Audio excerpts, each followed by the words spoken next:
آپ نے ایک دفعہ اپنی مسجد میں غامدی صاحب کا داخلہ منع کر دیا تھا. قرآن میں تو یہ بھی نہیں آیا کہ آدم علیہ السلام پہلے پیغمبر ہے. آدم جس طرح ہم کہتے ہیں اپنی کہانیوں میں ہماری ٹیکسٹ بکس میں لکھا ہوا ہے اور اما حوا اور یہ اور پسلی سے نکلنا یہ سب غلط ہے. سوری, سوکھا ہوا گارا نہیں ہے, لیس دار گارا ہے. اولڈ ٹیسٹمنٹ آپ مجھے سنا رہے ہیں. نہیں, قرآن بتا. اولڈ ٹیسٹمنٹ شروع اس طرح ہوتا ہے. میں تو قرآن And on the day one Lord said let there be water and there was. یہ بھی طے پا گیا کہ آدم علیہ السلام پیغمبر نہیں تھے. اونٹ کو پیدا کرنے کا میں نے کہا اللہ تعالیٰ نے کیوں تشبیہ دی ہے؟ حابیل نے ایک بہن سے شادی کی, قابیل نے دوسری بہن سے شادی کی, تو یہ غیر اسلامی ہے.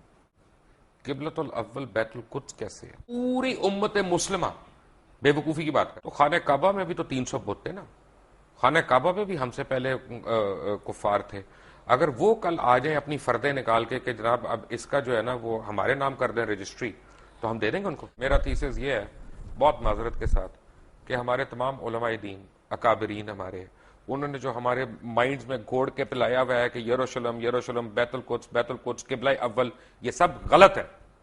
اس میں کوئی صداقت نہیں ہے. بیت القدس ہمارا قبلہ اول نہیں ہے. میرے نزدیک آپ بہت غلط بات کر رہے ہیں. قرآن حکیم میں, قرآن مجید میں تو عذاب قبر کا کہیں ذکر نہیں آیا. ایک تو ویسے مجھے آپ سے ڈر لگتا ہے, اوپر سے آپ جو ہے وہ پہن کے بھی سفید سب کچھ آگے ہیں, جیسے کفن باندھ کے آ جاتا ہے آدمی. سر سے نہیں باندھا جی, کفن سر سے نہیں باندھا. یہی تو ہم کہتے ہیں ہمارے علماء جو ہیں وہ خود اپنے سر سے کفن نہیں باندھتے, دوسروں کے بچوں کو بھجوا دیتے ہیں آگے ادھر ادھر. مجھے ایک بات پتا چلی اور بڑے وثوق سے پتا چلی کہ آپ نے ایک دفعہ اپنی مسجد میں غامدی صاحب کا داخلہ منع کر دیا تھا. اس کی کیا وجہ تھی؟ میں نے منع نہیں کیا تھا. اصل میں وہ وہاں آ کر جو ہے کچھ ایسی حرکتیں کرتے تھے کہ جس سے وہاں انتشار پیدا ہوتا تھا. تو ہمارے ایک صاحب نے اپنے طور پر جا کر ان سے کہا تھا کہ آپ ایک طرف تو ڈاکٹر اسار کو کہتے ہیں جاہل ہے اور گمراہ ہے, تو آپ یہاں کاہے کو آتے ہیں؟ تو بس اس کو انہوں نے سمجھا کہ گویا کہ یہ میرا حکم آیا ہے, لیکن میں نے کوئی روکا نہیں تھا. آپ نے میسج نہیں بھجوایا تھا ان کو؟ حالانکہ وہ آپ کے مسجد کے ساتھ رہتے تھے بالکل وہاں پہ, کافی دور رہتے تھے. وہاں سے ان کے بالکل پاس تو مسجد تھی ای بلاک. نہیں, وہ گائے کرائے پہ لے کے تو نہیں آتے تھے نا, وہ جس طرح آتے تھے وہ 2 منٹ کی ڈرائیو تھی ان کے لیے. جو بھی تھا, لیکن یہ کہ بہرحال وہ ایک مسجد چھوڑ کر میرے پاس آتے تھے. مسجد ان کے پاس تھی ای بلاک ماڈل ٹاؤن کی قریب. آپ کی شخصیت اتنی محصور کون ہے کہ ان کو آنا پڑا؟ لیکن ان کے لیے میں نہیں ہوں, وہ مجھ سے بہت بنیادی اختلافات رکھتے ہیں تو ہم اور مجھے ان سے بہت بنیادی. تو ہمارے جو پیروکار ہیں ان کو ہم یہ حق دیتے ہیں کہ کسی کو بھی مسجد میں داخلے سے منع کر دیں. نہیں, میں نے منع نہیں کیا آئے, لیکن یہ کہ کوئی وہاں پر ایسی ایکٹیویٹی نہ کرے. آدم علیہ السلام کے ہم سارے واقعات ہم نے سنے بھی ہیں, پڑھے بھی ہیں. اما حوا یا بی بی حوا, ان کا ذکر قرآن مجید میں کس جگہ آیا؟ قرآن مجید میں آیا ہے دونوں سے خطاب کر کے کہ اے آدم تم اور تمہاری بیوی دونوں جنت میں حوا کا نام تو نہیں آیا؟ حوا کا نام نہیں ہے. اسی طرح حابیل کا نام بھی نہیں آیا؟ حابیل کا نام بھی نہیں ہے. 2 اسی طرح قابیل کا نام بھی نہیں ہے. لیکن یہ واقعہ ہے. اچھا, تو یہ واقعہ بھی نہیں آیا کہ ہم نے حوا کو آدم کی پسلی سے بنایا؟ یہ نہیں, قرآن میں نہیں ہے. یہ ایک حدیث میں یہ بات الفاظ. قرآن مجید جو انسانیت کو شروع ہونے کا بتا رہا ہے اس میں یہ کوئی واقعات نہیں ہے. قرآن میں تو یہ بھی نہیں آیا کہ آدم علیہ السلام پہلے پیغمبر ہے. نہیں, قرآن مجید میں آیا نا کہ جب ان سے کہا ان کا پیغمبری کا نہیں آیا. نہیں, اتر جاؤ. نہیں, اما یاتینکم منی ھدی, جب جب میری طرف سے ہدایت تمہیں آئے گی. گویا کہ اس کے پہلے سے اعلان تھا کہ ہدایت آتی رہے گی, اور وہی ہدایت وہی کی ہدایت ہے جس کو وہ ہدایت آتی تھی وہ نبی ہوتا تھا. اصل میں قرآن مجید جہاں تک ہماری اور ویسے بھی قرآن مجید میں ایک مقام پر ان اللہ اصطفیٰ آدم و نوحا وآل ابراہیم وآل عمران علی العالمین, تو جہاں انبیاء کا ذکر ہے ان سب سے پہلے حضرت آدم کا ذکر ہے سورہ آل عمران میں. بڑی اچھی بات ہے ڈاکٹر صاحب. یہ دیکھیں نا, اصل میں جو میں نے جو آج تھوڑا سا پڑھ رہا تھا, کچھ پہلے بھی ہم نے پڑھا, تو آدم جو مجھے نظر آیا اس میں قرآن مجید میں, کیونکہ میں نے آپ کو عرض کیا تھا پہلے تھوڑی سی میں نے بھی صرف پڑھی ہے, تھوڑی سی نحو پڑھی ہے, کوشش کی ہے. میں طالب علم ہوں, میں اگر میں سے گستاخی ہو جائے تو پلیز مائنڈ نہ کریے گا. آدم جو ہے وہ بنی آدم کا ذکر ہے قرآن مجید میں, وہ ایک شخص کا تو نہیں ہے.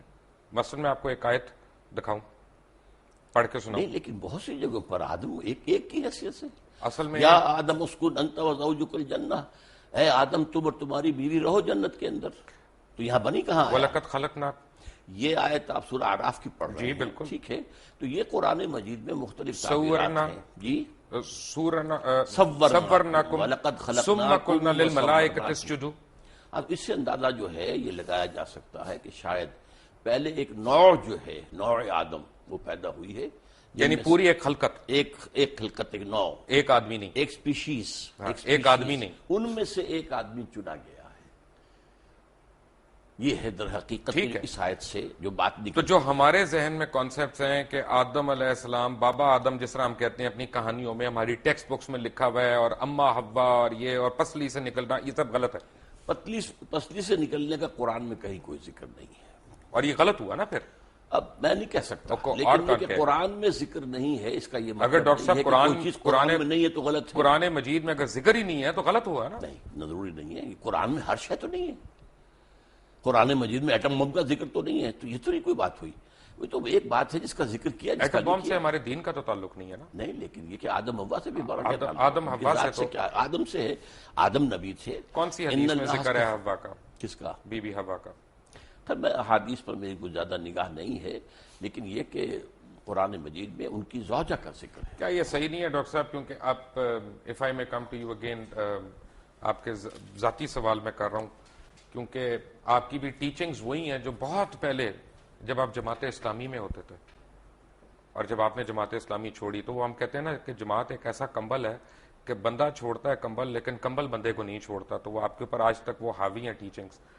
اس سے بہتر تعبیر یہ ہے جس نے کہا تھا کہ جو لوگ جماعت سے نکل جاتے ہیں ان میں سے جماعت نہیں نکلتی، یہ ایک بہتر تعبیر ہے کہ جماعت کا ایک بنیادی اب سردیاں آ رہی ہیں تو کمبل کا ذکر بہتر ہے، جس نے بھی کہا، لیکن اصل میں بات یہ ہے کہ بائبل تو ہے نا لائبریری آف بکس، جی ٹھیک ہے نا، جیسے جوش بائبل جو ہے 39 بکس ہیں، اسی طرح پروٹیسٹنٹ بائبل بھی 39 اور 27 ہے، کیتھولک جو ہے وہ 46 بکس ہیں، لیکن ایک بک ہے بائبل کی، اس کا نام ہے بارنبس، جس کے اوپر جتنے جوش فرقے ہیں، کیونکہ ان میں بھی بہت فرقے ہیں، اور جتنے عیسائی، یا عیسائی نہیں کہنا چاہیے، مجھے ایک میرے ویور نے کہا تھا جی مسیح کہا کریں آپ ہمیں، مسیح برادران کے فرقے ہیں، وہ ساروں کا اس سے اختلاف ہے کہ یہ ہمارا بائبل ہے، کیونکہ اس بائبل کا مقدمہ جو ہے مولانا سید ابو العلا مودودی نے لکھا، اور انہوں نے اس کو پاکستان میں بھی انٹروڈیوس کیا، اور اس بائبل میں اس طرح کی بڑی کہانیاں، اور یہ جو ببلیکل سٹوریز ہیں ان کو آپ جو لوگوں نے، اور خاص طور پہ جماعت کے اولین لیڈرز نے ہمارے مذہب کا حصہ بنا دیا۔ میں معافی چاہتا ہوں، پہلی بات تو آپ نے کہی کہ بائبل کی سٹوری ہے، برنباس کو انکلوڈ نہیں کرتے یہ بائبل میں، کوئی نہیں کرتا، وہ نہیں کرتے، نہیں، اس لیے ہم نے تو مقدمہ لکھ دیا ان کا۔ نہیں، وہ دوسری بات ہے۔ سوال پہلے یہ ہے کہ جو لوگ بائبل کے ماننے والے ہیں وہ بائبل میں برنباس کو انکلوڈ نہیں کرتے، اس کا یہ مطلب نہیں کہ برنباس درست نہیں ہے، برنباس اس لیے کہ 104 بائبلز تھیں، گاسپلز، ٹھیک ہے، جن میں سے چن کر 4 کو جو ہے کینونیکل قرار دیا گیا ہے۔ 100 bibles are there which are not canonical, apocryphal کہلاتی ہیں، وہ ان میں سے ایک برنبا بھی ہے۔ جو قرآن مجید کی میں نے آپ کو آیت کوٹ کی، اس میں تو لکھا ہے خلقناکم، کم تو پلورل ہے، تو اس کا تو مطلب ہے کہ ایک فرد واحد نہیں پیدا کیا گیا، ایک ساتھ پتہ نہیں کتنے لوگ پیدا کیے گئے، پتہ کتنے لوگ، کن فیکون تھا نا۔ میں نے عرض کیا نا، ایک species, homo sapiens species which are an animal, اس میں سے ایک کو سلیکٹ کیا گیا اور اس میں اللہ نے روح پھونکی، and he became Adam, he was a person. وَلَقَدْ خَلَقْنَاكُمْ ثُمَّ صَوَّرْنَاكُمْ ثُمَّ قُلْنَا لِآدَمَ یہ تو سارا قُلْنَا لِلْمَلَائِكَةِ اسْجُدُوا لِآدَمَ، اب آدم کا لفظ آیا، پہلے جو ہے جمع کا صیغہ۔ آدم، جس طرح انسان کا لفظ قرآن میں آیا کہ انسان ایک فرد واحد بھی ہے اور انسان پوری انسانیت بھی ہے، الانسان بن جائے گا وہ، لیکن یہ کہ یہ اس میں تو انسان ہوگا تو ایک انسان، الانسان تو سارے انسان، یا کوئی خاص معین، یہی آدم کے لیے بھی ہے۔ آدم، سو وی کین ریسٹ ایشورڈ کہ یہ جو ببلیکل سٹوریز ہم پڑھ رہے ہیں یہ ان میں صداقت نہیں ہے۔ ہم نہیں کہہ سکتے، اصل میں ان چیزوں کی انٹرپریٹیشن کے اندر اختلاف ہو سکتا ہے، لیکن یہ ہے کہ آدم جو ہیں وہ سلیکٹ کیے گئے۔ 2 مرتبہ قرآن میں آیا ہے کہ فرشتوں سے میں نے کہہ دیا تھا کہ میں ایک بشر بنانے چلا ہوں، انی خالق بشرا من صلصال من حمأ مسنون فاذا سویتہ ونفخت فیہ من روحی فقعوا لہ ساجدین، میں ایک بشر بنانے چلا ہوں جو مٹی سے، جو سوکھا ہوا گارا ہے، اس سے جب میں اس کی تکمیل کر لوں اور اس کی نوک پلک سوار دوں اور پھر میں اس میں اپنی روح میں سے پھونک دوں تو پھر پڑھنا اس کے سامنے سجدہ۔ سوکھا ہوا گارا نہیں ہے، لیس دار گارا ہے، لیس دار بھی کہا، سوکھا نہیں کہا۔ دیکھیے الفاظ کئی آئے ہیں، تراب بھی آیا، صرف مٹی کو کہتے ہیں، تین کہتے ہیں گارے کو، تین لازم وہ ہے جو آپ کہہ رہے ہیں، وہ جو جس کے اندر لیس پیدا ہو جاتا ہے، پھر سال وہ سوکھ کر جو کھڑکنے لگے، من حمیم مسنون. کیونکہ اللہ تعالیٰ نے یہ بھی فرمایا نا کہ سٹیجز ہیں. سب کی شکلیں اللہ تعالیٰ نے مختلف کی، سب کی بولیاں مختلف کی، سب کے اعداد و اطوار مختلف کیے. تو یہ تو نہیں ہو سکتا نا کہ میرا بیٹا جو ہے وہ بالکل مختلف شکل کا ہو، مختلف آپ رنگ کا کا. بیٹا تو نہیں، لیکن آپ کا پڑ پوتا سکڑ بوتا ہو سکتا. نہیں یہ لیکن جس طرح کی ریسز بنی ہیں، چائنیز بھی ہیں، جاپنیز بھی ہیں. By the passage of time, by the passage of time climatic effect ہوئے ہیں، مختلف علاقوں کے اثرات ہوئے ہیں، اس سے یہ ہے کہ شکلیں بدلی، رنگ بدلے. انسان کو چھوڑ دیں ایک سیکنڈ کے لیے. اچھا. جانور کیسے آئے؟ جی جانور تخلیق سے آئے. تخلیق سے آئے نا. ہاں. کیا ہر جانور پسلی سے نکالا گیا؟ نہیں، پسلی سے تو میں نے اس بات کو بھی نہیں مانا. کیا ہر مچھلی پسلی سے نکالی گئی اس کی مادہ؟ نہیں نہیں بالکل نہیں. تو یعنی اس کا مطلب یہ ہے اللہ ڈاکٹر تعالیٰ کی صاحب، تخلیق کا عمل تھا اور اس کے بارے میں ایک ایوولوشنری پروسیس کو مانا جا سکتا ہے. میں تھوڑا سا کنفیوز ہو گیا. جی میں اصل میں طالب علم ہوں، میں سیکھنے کی کوشش کر رہا ہوں کہ قرآن مجید جیسا معجزہ ہمارے پاس موجود ہے اور اسٹرینتھ میں ہمیں بائبل کی سٹوریز لینی ہے اس کو انٹرپریٹ کرنے کے لیے. بائبل کی سٹوریز کون لیتا ہے؟ قرآن مجید کی. ہم کہہ رہے ہیں نا کہ اس کو آؤٹ رائٹلی ہم ریجیکٹ نہیں کر جی. سکتے. آپ نے کہا نا کہ اس کو آؤٹ رائٹلی ریجیکٹ نہیں کر اگر سکتے. وہ قرآن کے بیان میں فٹ بیٹھ رہی ہو تو میں نے تو قرآن کا بیان آپ کو سنایا ہے کہ میں جب اس انسان کو تیار کر لوں اور اس میں اپنی روح میں سے پھونک دوں تب گر پڑنا اس کے سامنے سجدے میں. وہ روح جو ہے جس کا خاص تعلق ذات باری تعالیٰ کے ساتھ ہے. اچھا جب یہ سجدے میں گرے تو ملائکہ سارے، جن کا سردار اس وقت ابلیس تھا، تو وہ فرشتہ نہیں تھا، نہیں جن تھا، جن. لیکن سردار تو تھا. کان من الجن، سردار بھی ٹھیک ہے. نہیں تھا. لیکن اس وقت اشرف المخلوقات تو تھا. اس کو یہ کہا جا سکتا ہے کہ وہ عبادت اور ریاضت اور علم میں نمایاں ہو گیا. ابلیس نے سجدے سے انکار کر دیا. تھا. تو اگر یعنی ٹیکنیکلی میں دیکھوں تو ابلیس شرک سے انکار کر رہا تھا. شرک سے انکار کر رہا ہے ظاہری شکل میں، اور اللہ کا انکار کر رہا ہے اس کا حکم نہ مان کر. وہ تو کفر ہو گیا. بس تو کفر ہو گیا. پکڑ کہاں پہ ہوئی؟ ہے پکڑ کہاں پہ؟ کفر پر. انکار پہ یعنی غرور پہ نہیں ہوئی جب اس نے کہا کہ میں مٹی غرور کا کی وجہ سے اس نے انکار کیا نا. اس کے اندر جو ہے ابا واستکبر وکان من الکافرین، اس نے استکبار کیا. اس نے صاف کہا خلقتنی من نار و خلقتہ من طین. بالکل صحیح. خدا تو نے مجھے تو بنایا ہے آگ سے، اس کو بنایا اس کو بنایا مٹی سے، وہ بھی لیسدار مٹی سے. تو طے یہ پایا لیس دار کا لفظ دوبارہ آپ لے آئے. میں نے لے آپ آیا. کو بتایا تھا میں کہ لے وہ آیا. ایک لفظ ہے. تراب بھی ہے جس کے معنی صرف مٹی ہیں، تین بھی ہے جس کے معنی گارا ہیں، تین لازم کے وہ معنی ہیں جو آپ کر رہے ہیں. تراب ہے. تراب. ثم قال له کن فیکون. ہاں تو لیکن تراب صرف مٹی کو کہتے ہیں. یہ لیسدار ویسدار کہاں سے لے آیا آپ اس میں؟ وہ لیسدار اس میں ہے تین لازم.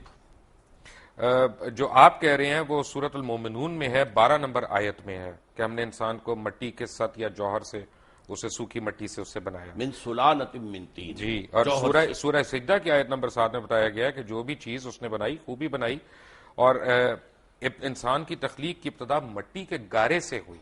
گارے سے. تین. ٹھیک ہے نا. ابھی اس میں لفظ لیس نہیں آیا، آپ نہ ایڈ کیجئے لیس اس میں. لیس آئی سورۃ الصفت میں، ٹھیک ہے. آیت نمبر 11 میں. صفت کوئی صورت نہیں ہے قرآن کی. صاف صاف. سوری، میں آپ سے سیکھنے کے لیے تو بیٹھا ہوں یہاں میں پہ. سکھا رہا ہوں نا، میں بھی سکھاؤں گا آخر. بالکل. آپ سکھاتے جائیں، ہم سیکھتے جائیں گے. Yes.